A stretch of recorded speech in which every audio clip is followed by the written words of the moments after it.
கழிவு எண்ணெயை திறந்து விடக்கூடிய பேரிடர்.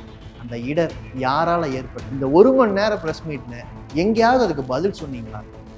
குஜராத்தில் மழை வர்றதை முன்னாலேயே சொல்றதுக்கான ஏற்பாடு இல்லையா? அங்கே ஏன் வெள்ளம் வருது?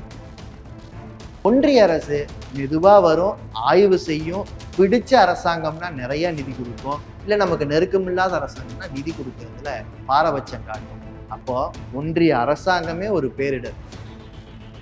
மழை வரும்னு முன் அறிவிச்சாலே அதை வச்சே பேரிடரை தடுக்கணும்னு எதிர்பார்க்கிற, அப்படி பேசுற அகங்காரத்தை உங்களுக்கு யாருக்கும் மாநிலங்களுக்கு பகிர்ந்து கொடுக்க கூடாது. தமிழ்நாட்டில் ஏற்பட்டிருக்கிற பேரிடர் வரலாறு காணாத பேரிடர்னு சொன்னா அந்த பேரிடருக்கு உரிய நிதியை ஒதுக்குற தைரியமோ திராணியோ ஏன் நிர்மலா சீதாராமன் காட்டக்கூடாது? தமிழ்நாட்டை சேர்ந்தவங்க தானே. எப்படிங்க ஒண்ணுமே இல்லாம 1 மணி நேரம் பேசுற ட்ரைனிங்கை வச்சுக்கிட்டு இந்த நாட்டை ஆள முடியும், மீண்டும் மீண்டும் அதிகாரத்துக்கு வர முடியும்னு கண்மூடித்தனமா நம்புறீங்க? நிதியமைச்சர் நிர்மலா சீதாராமன் அவர்களுக்கு வணக்கம். நீங்க ஒரு பிரஸ் மீட் கொடுத்திருந்தீங்க. அதுல சொன்னீங்க, ஒரு அமைச்சர் அல்லது ஒரு பொறுப்புள்ள அரசியல்வாதி எப்படி மரியாதையா பேசணும். உங்க பிரஸ் மீட்டை பார்த்து அது போல பேசக்கூடாதுன்னு ஒருத்தர் கத்துக்கிட்டா அதுதான் மிகப்பெரிய பாடம். அந்த பாடத்தை கொடுத்ததுக்காக நன்றி. நீங்க ஒன்றிய ஆட்சியில் இருக்கீங்க, தனிப்பட்ட முறையில் உங்களை எதுவும் கேட்கல. ஆனா ஒரு ஒன்றிய அரசு நிறுவனமான சிபிசிஎல் பத்தி ஒரு கேள்வி வந்தது இல்ல? பேரிடர், மழை வருது, புயல் வருது, வெள்ளம் வருது, அதெல்லாம் இருக்கட்டும், வேணும்னே ஆத்து தண்ணிக்குள்ள கழிவு எண்ணெயை திறந்து விடக்கூடிய பேரிடர். அந்த இடர் யாரால ஏற்பட்டது? அதுக்கு பொறுப்பேற்க வேண்டிய ஒரு ஒன்றிய ஆட்சி இந்த 1 மணி நேரம் பிரஸ் மீட்ல எங்கேயாவது அதுக்கு பதில் சொன்னீங்களா? மாறா அது இனிமேல் குழு விசாரிப்பாங்கன்னு சொன்னீங்கல்ல. அவ்வளவு நேரம் எடுத்துக்கிற நீங்க மழை வந்ததை சொல்லிவிட்டோம், அப்பவே பேரிடரை தடுத்திருக்கணும் அப்படிங்கிற அதிகாரத்தோட பேசுறதுக்கான அனுமதியை உங்களுக்கு யார் கொடுத்தது? குஜராத்தில் மழை வர்றதை முன்னாலேயே சொல்றதுக்கான ஏற்பாடு இல்லையா? அங்கே ஏன் வெள்ளம் வருது? உத்தரப்பிரதேசத்துல மழையை முன்கூட்டியே கணிக்கிறதுக்கான ஏற்பாடு இல்லையா? அஸ்ஸாம்ல பாஜக ஆட்சியில் இருக்கே, அங்க நிலச்சரிவு நடக்கிறது இல்லையா? வெள்ளம் வருவது இல்லையா? ஏன் நீங்க ஆட்சியில் இருக்கிற மாநிலங்கள்ல பேரிடரும் நடக்குது, அங்க அதிகமான நிதி ஒதுக்கீடும் நீங்க செய்யறீங்க.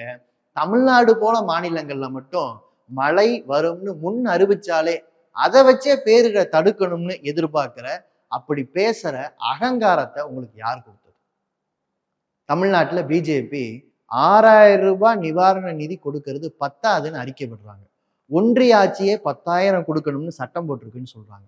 ஆனா பேரிடரோட அளவு சின்னதோ பெருசோ, நான் நினைக்கிற நிதியை தான் கொடுப்பேன், சட்டப்படி ஒதுக்கின நிதியை மட்டும்தான் கொடுப்பேன்னு பேசுற நிர்மலா சீதாராமன் இந்த அதிக நிதியை கொடுக்கறதுக்கு எங்கிருந்து பணம் வரும்னு விளக்கமா சொன்னா மாநில அரசுக்கு இருக்கிற சுமை என்னன்னு மக்களுக்கு தெரியும்ல. நாங்க கொடுக்கிற வரிப்பணத்தை தான் வாங்குறீங்க, ஆனா மாநில அரசு மக்கள் பாதிக்கப்படும் போது கூட நிக்கணும், உடனடியா உதவி கொடுக்கணும். ஒன்றிய அரசு மெதுவா வரும், ஆய்வு செய்யும், பிடிச்ச அரசாங்கம்னா நிறைய நிதி கொடுக்கும், இல்லை நமக்கு நெருக்கமில்லாத அரசாங்கம்னா நிதி கொடுக்கறதுல பாரபட்சம் காட்டும். அப்போ ஒன்றிய அரசாங்கமே ஒரு பேரிடர், அதுதானே உண்மை? இந்த முக்கியமான கேள்விக்கு பதில் சொல்லுங்க. உங்க பிரஸ் மீட்ல ஒன்றிய அரசாங்கம் நடந்திருக்கிற பாதிப்புக்கு தக்க கூடுதல் நிதி தருவோங்கிற அறிவிப்பை எங்க செஞ்சீங்க? அப்புறம் எந்த தைரியத்துல தமிழ்நாட்டுல பாஜக அதிக நிதி கொடுக்கணும்னு கேக்குது? சரி, நீங்க நேரடியா வங்கி கணக்குல பணம் போடணும்னு சொன்னீங்க. அதுலயாவது ஏதாவது நேர்மை இருக்கா? வங்கி கணக்குல நேரடியாக பணம் போடுவதற்கு பாதிக்கப்பட்ட எல்லாருக்கும் வங்கி கணக்கை திறந்து அது செயல்பாட்டுல இருக்கான்னு பார்த்தா உங்க அரசாங்கத்தோட அறிக்கையே சொல்லுது அது செயல்பாட்டுல இல்லை. ஆதார் அட்டை, செல்போன் நம்பர், வங்கி கணக்கு இதையெல்லாம் வச்சு செயல்படுத்தின திட்டங்கள்ல ஊழல் எவ்வளவு மலிஞ்சு கிடக்குன்னு சிஏஜி அறிக்கை சொல்லுது. செத்து போனவருக்கு சிகிச்சை பார்த்ததுக்கு அந்த சிஏஜி அறிக்கையில ஆதாரம் இருக்கு, செல்போன் நம்பர் இருக்கு, ஆதார் நம்பர் இருக்கு. ஆனா ஊழலை தடுக்க முடியல. அப்புறம் ஏன் இந்த வேஷம் போடுறீங்க? மக்களுக்கு நேரடியா நிவாரணம் போய் சேரக்கூடாது.